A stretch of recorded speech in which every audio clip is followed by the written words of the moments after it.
Swastiastu. Terima kasih kedua pihak yang sudah hadir yang mana pada hari ini sesuai dengan catatan pelapor yaitu Bapak Dharma, bahwasanya ada prahara rumah tangga di kantor di rumahnya.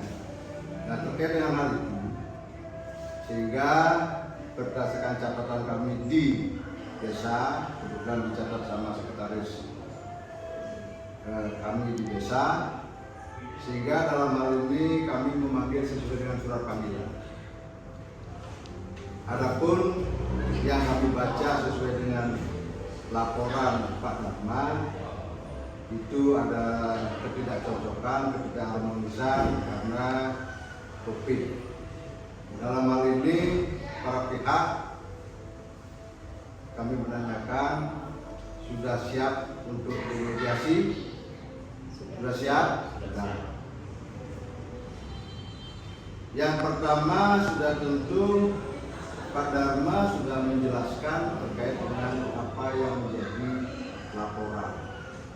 Yang kedua, mungkin dalam hal ini karena Ibu Yuni yang kesehariannya adalah sibuk, dalam hal ini kami ingin minta informasi kepada Ibu Yuni apa sih sebenarnya yang terjadi. Nah, sehingga nantinya akan menjadi suatu diskusi di bila, tetapi saya harapkan ada tata tertib dalam hal ini, jangan sampai nanti apa yang dimediasi kami itu menjadi suatu permasalahan yang memunculkan masalah. Mari kita berusaha mengklirkan masalah apapun itu, karena kami sebagai perbekal dan sekaligus sebagai mediator sudah tentu menginginkan yang terbaik, seperti kata Pegadaian, memecahkan masalah tanpa masalah. Itu harapan kami dari mediator yang didampingi sama sekretaris saya, sehingga ini kami jadi catatan. Baik, Pak Dharma sudah melaporkan secara tertulis dan kami mohon kepada Bu Yuni untuk menerangkan apa sih sebenarnya yang terjadi. Mohon maaf, ini privasi, tidak mungkin kami akan mengorek sedemikian rupa karena itu hak masing-masing ibu dan bapak sebagai privasinya. Silakan Bu Yuni, waktu kami silakan. Baik, terima kasih atas waktu dan kesempatan yang telah diberikan kepada saya. Sebelum itu saya mengaturkan panganjalimat. Om Swastiastu. Om Swastiastu. Jadi seperti yang Pak Kepala Desa sudah ketahui, permasalahan tentang rumah tangga saya, dan yang pasti itu tentang permasalahan ekonomi awalnya ya. Karena saya di sini sebagai wanita karir yang selalu sibuk di kantor, tidak pernah memperhatikan urusan rumah tangga, tapi tidak sepenuhnya saya lepas tanggung jawab sebagai seorang istri. Saya di sini bekerja untuk keluarga saya, terutama untuk kedua anak saya. Tetapi saat wabah COVID-19, suami saya sudah tidak bekerja lagi. Dan sudah beberapa tahun belakangan ini, dikatakanlah dia sudah menganggur. Jadi saya terpaksa harus membuat keuangan keluarga saya itu dengan pekerjaan saya sendiri tanpa bantuan dari dia. Tapi akhir-akhir ini suami saya itu sering marah-marah,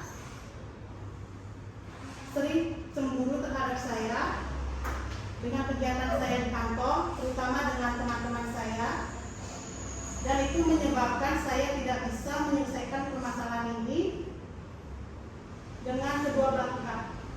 Makanya saya memutuskan untuk membawa permasalahan ini ke kantor kepala desa untuk mendapatkan mediasi yang terbaik dalam rumah tangga saya. Terima kasih.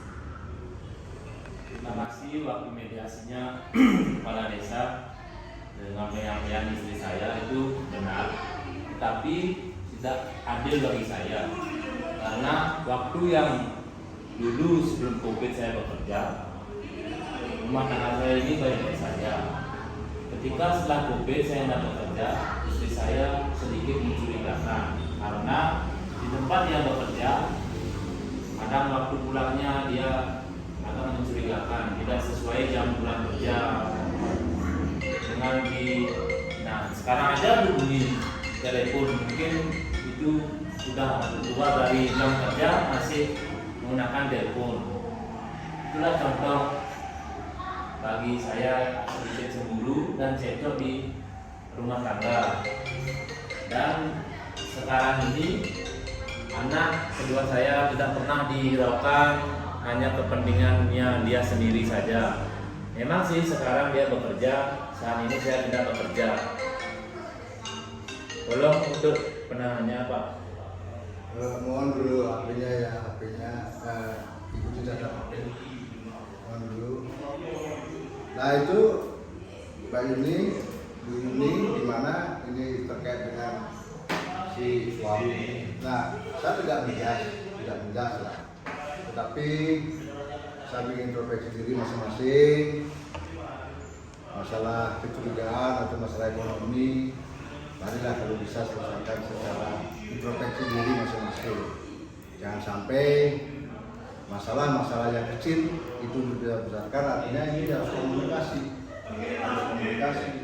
Nah sehingga saya harapkan, mari edukasi saya adalah sudah punya anak kan?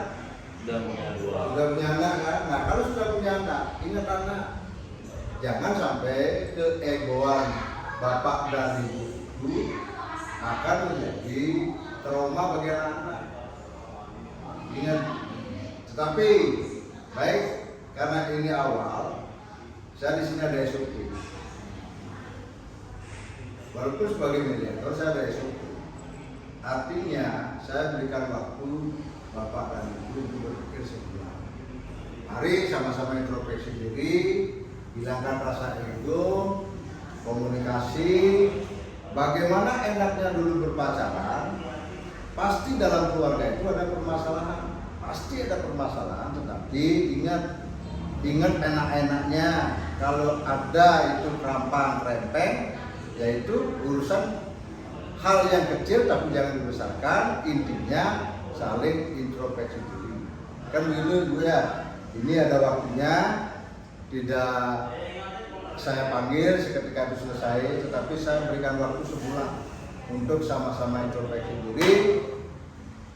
Ingat ada anak, apalagi sudah punya akte perkawinan. Ingat itu.